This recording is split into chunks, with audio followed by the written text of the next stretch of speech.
Good morning เด้อพ่อแม่พี่น้องปุ่นเกือบนี่มาจากกล่องได้เกือบนี่นะซื้อเกือบไว้เพิ่นใหม่แต่ว่ามามื้อใดก็มาแล้วก็มาเซ็ตฮะเอาเว้าดีๆแม่ลูกเอ้ยพี่เด้าเอาเว้ยสบายดีเด้อสบายดีพ่อแม่พี่น้องลูกก็เว้าดีๆเด้เอาไหมเว้าไหมลูกนั่นเอา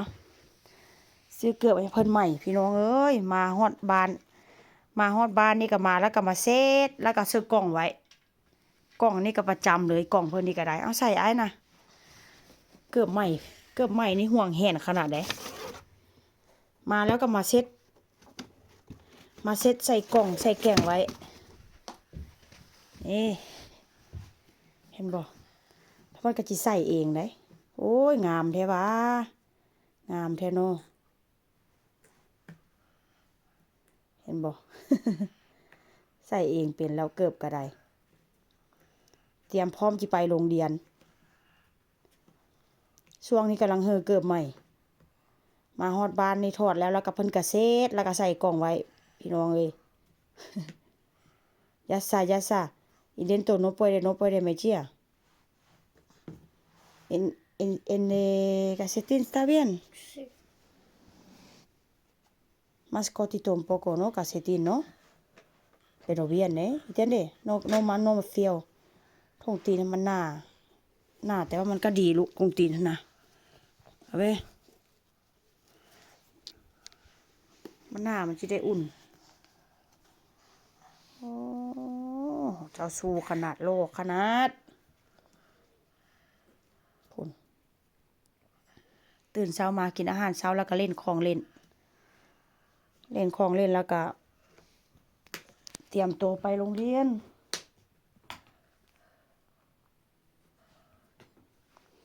ยะบ่แล้วง่ายแล้วเนาะแต่งองค์ทรงเครื่องหั่นเนาะเก็บเมียนมาเนี่ยลูกเก็บเมียนจนให้พ่อมาเก็บเมียนไอ้น่ะโอ้โลดเด้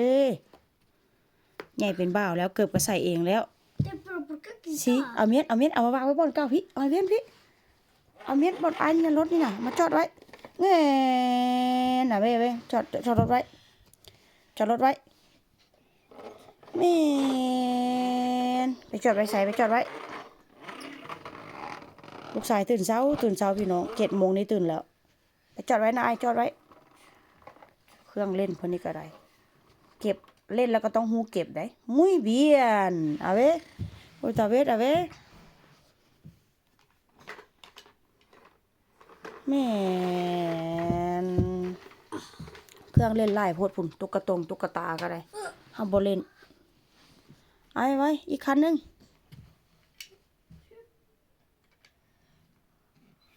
แม่น muy bien คุณนัทมาโจเตเกโดมาโจมาฮักแม่ฮักอายว่าเลยอีตูฮักหลายโอ้ยโนอายว่าจากไหนก็เมื่อวานเนี่ย I love you หลายๆสิก็บอกแม่ยังก็ว่าไม่ดู I love you หลายๆคำศัพท์ใหม่พี่น้องโอตาเวสโอตาเวสบอกให้ช้าๆI love you หลายๆโอ้ยมาปวดตรงเงียนแล้วพี่น้องคำศัพท์ใหม่เด้อ I love you หลายๆ ลูกครึ่งลาวสเปนนี่ I love you หลายๆ ya está se va ya está bien ya se va a escuela sí no ha venido sí está bien ella ¿cuándo? ที่5 ขวบแล้วพี่น้องที่5 ขวบ 5 ปีแล้ว ¿cuándo va a venir? อีพ่อมาอีก5 นาทีลูก5 minutes 5 minutos มาเลยพี่ดาวเนี่ยไงบ๊ายบายจ้ะลูกบ๊ายบายพี่ปานาจ้ะ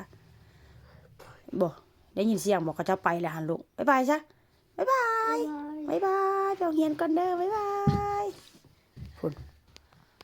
ไงจันทานบ๊ายบายเด้อพี่น้อง